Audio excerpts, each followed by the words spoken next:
మహాత్మా గాంధీ గారు ఒక శాంతి మార్గాన్ని దేశానికే కాదు ప్రపంచానికి అందించింది.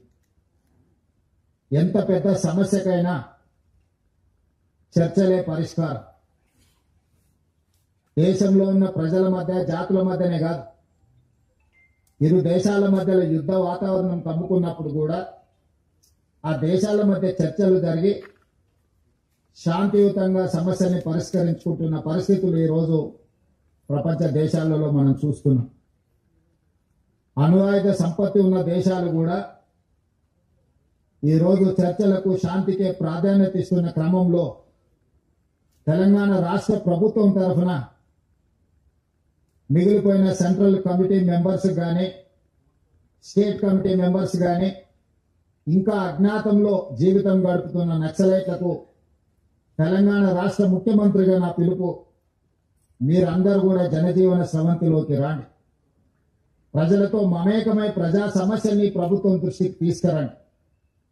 ఈ ప్రభుత్వం ఉన్నదే ప్రజా సమస్యల్ని పరిష్కరించడానికి, వివిధ సంఘాలు సంస్థలతో చర్చించడానికి, సంఘాలకు సంస్థలకు గుర్తింపునివ్వడమే కాకుండా వాళ్ళు చూపించిన సమస్యల్ని, వాళ్ళు లేవనెత్తిన అంశాలని సానుకూలంగా పరిష్కరించడానికి తెలంగాణ రాష్ట్ర ప్రభుత్వం సిద్ధంగా ఉన్నది.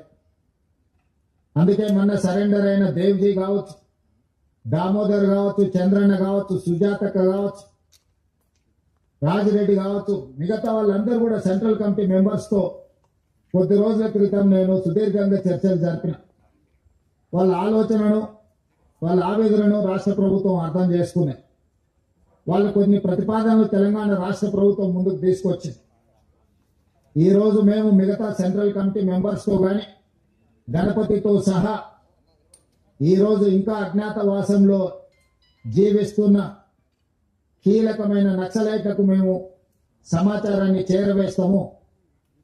ప్రభుత్వం సానుకూలంగా స్పందించి వాళ్ళ ప్రాణాలకు ఎలాంటి హాని జరగకుండా వాళ్ళు లేవనెత్తిన సమస్యలను ప్రజాస్వామ్యబద్ధంగా పరిష్కరించడానికి సిద్ధమైతే మేము వాళ్ళకు విజ్ఞప్తి చేసి జైళ్లలో ఉన్న వాళ్ళతో చర్చిస్తాం. అరెస్ట్ అయి అడవిలో అజ్ఞాతవాసంలో ఉన్న వాళ్ళతో కూడా మేము చర్చలు జరిపి ఈ దేశంలో నక్సలైట్ల యొక్క సమస్యల్ని, నక్సలైట్లు ప్రజల కోసం కొట్లాడుతున్న సమస్యల్ని పరిష్కరిస్తామని విశ్వాసం కల్పిస్తే పూర్తి స్థాయిలో సిపిఐ ఎమ్మెల్ని మేము రద్దు చేసి ప్రజా జీవితంలోకి వస్తాము అని చెప్పి వారు నా ముందు ప్రతిపాదించడం జరిగింది. నేను వారికి సూచన చేసిన, రాష్ట్ర స్థాయిలో మేము చేయగలిగిన అంశాలను మేము పరిష్కరించగలము. ఇందులో కేంద్ర ప్రభుత్వం పాత్ర కూడా ఉన్నది. నక్సలిజం అనేది ఒక తెలంగాణ రాష్ట్రానికే పరిమితం కాలేదు. పక్కనున్న ఆంధ్రప్రదేశ్ కావచ్చు, ఒడిశా కావచ్చు, ఛత్తీస్గఢ్ కావచ్చు, జార్ఖండ్ కావచ్చు, మహారాష్ట్రలో కొంత భాగం, కర్ణాటకలో ఇంకొంత భాగం, వివిధ రాష్ట్రాలలో నక్సలిజం వ్యాపించి ఉన్నది. ఇది జాతీయ సమస్య. కేంద్ర ప్రభుత్వంతో మేము మాట్లాడితే గాని నేను పూర్తిగా మీకు హామీ ఇవ్వలేను అని చెప్పి సెంట్రల్ కమిటీ మెంబర్స్ కు, దేవ్జీ గారికి, వారి మిత్ర బృందానికి నేను చెప్పడం జరిగింది. ఆ తర్వాత కేంద్ర హోంశాఖ మంత్రి అమిత్ షా గారి సమయాన్ని తీసుకొని ఢిల్లీకి వెళ్ళి తెలంగాణ రాష్ట్రంలో పోలీసులకు సంబంధించిన సమస్యల్ని కేంద్ర ప్రభుత్వం దృష్టికి తీసుకురావడమే కాకుండా ఆ సందర్భంగా సెంట్రల్ కమిటీ మెంబర్స్ ఏదైతే ప్రతిపాదన ముందుకు తీసుకొచ్చిందో ఆ ప్రతిపాదనల్ని అమిత్ షా గారి ముందు పెట్టడం జరిగింది. వారితో చర్చల సారాంశం, ఆయుధాలు ప్రభుత్వ యంత్రాంగము, ప్రభుత్వం నిర్దేశించిన అధికారుల చేతుల్లోనే ఆయుధాలు ఉండాలి శాంతి భద్రతలను కాపాడడానికి. కానీ ప్రజలు ఎవరు కూడా ఆయుధాలు పట్టుకొని తిరగడానికి వీలు లేదు. ఆయుధాలతో సహా ఎవరు లొంగిపోయినా తెలంగాణ రాష్ట్ర ప్రభుత్వం వాళ్ళకు పునరావాసం కల్పించడానికి కేంద్ర ప్రభుత్వానికి ఎలాంటి అభ్యంతరం లేదు.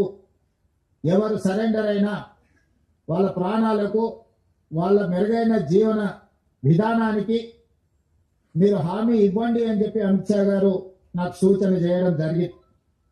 అమిత్ షా గారితో మాట్లాడిన తర్వాత నక్సలైట్ నాయకులతో, వివిధ హోదాలలో ఉన్న వాళ్ళతో మాట్లాడితే ఈరోజు 130 మంది నక్సలైట్లు ఛత్తీస్గఢ్ కు సంబంధించిన వాళ్ళు కావచ్చు, తెలంగాణ కావచ్చు, ఆంధ్రప్రదేశ్ కు సంబంధించిన వాళ్ళు ఈ రోజు వాళ్ళ చేతుల్లో ఉన్న ఆయుధాలతోటి ఈ రోజు వాళ్ళు సరెండర్ అవ్వడం, అందులో 124 అత్యంత ఆధునికమైన ఆయుధాలతో, ముఖ్యంగా 31 AK-47లు, SLRలు, ఇతర అధునాతనమైన ఆయుధాలు, విదేశాలలో తయారైన అధునాతనమైన ఆయుధాలు, 7,000 బుల్లెట్లు, బుల్లెట్ ద్వారానే ప్రజా సమస్యల్ని పరిష్కరిస్తామన్న వాళ్ళు ఈ రోజు బ్యాలెట్ ద్వారా ప్రజా సమస్యల్ని పరిష్కరించడానికి ముందుకు వచ్చి ఈ రోజు ఇక్కడ ఈ వేదిక ముందున్న 130 మంది నక్సలైట్లు ప్రభుత్వం యొక్క పిలుపు మేరకు ఈ రోజు సరెండర్ అవ్వడం జరిగింది.